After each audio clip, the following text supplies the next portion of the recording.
All right, so now that we have an idea of what organizations and user groups are and how we can create them on the platform, let's talk about some strategies for these different kinds of groupings of users, okay?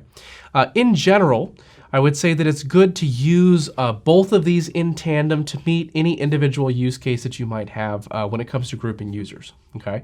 With organizations, obviously, because this is a structure that represents a hierarchy, some sort of a business hierarchy, if you have a business hierarchy that you want to represent, it obviously makes sense to use organizations as your primary way of grouping users, okay? Now, we'll talk about these in more detail, but keep in mind as well that organizations can also have sites attached to them as well. So if you need anyone in that organizational structure to have a particular site, that's also a good use case for organizations as well. Okay, so for example, we talked about Livingston having a number of hotels and resorts, and perhaps they need to have their own hotel and resort site, okay, for getting a room or booking travel or anything along those lines. You can actually do that within the organization structure as well. So keep that in mind.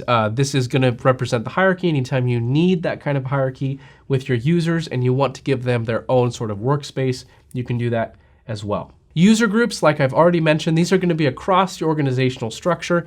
And the use case for this is generally if you want to take users from within the organization structure and group them into different topics or groups where you want to give them a specific workspace as well. Okay, so I already mentioned this, but again, if you want to provide a special dashboard for a group of users that have sort of a commonality or some sort of a unity, you can do that.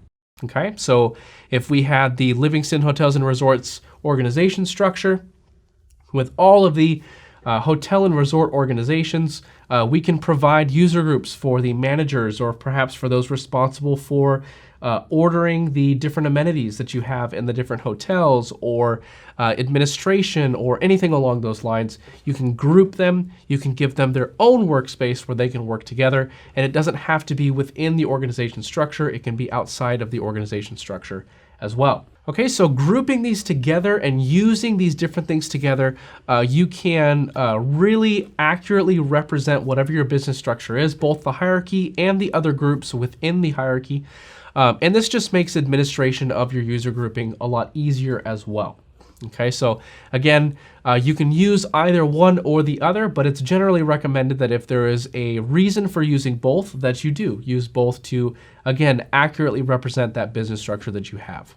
Okay, so just to summarize, again, organizations are a hierarchy. They're a structure that are meant to represent your business hierarchy.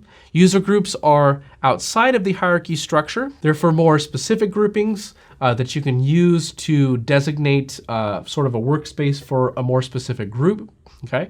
You can use them together to, again, accurately represent your fuller business context, both the hierarchy, the organization itself, as well as the different groupings within that hierarchy. So with that, we move to the next chapter where we will go ahead and talk about sites.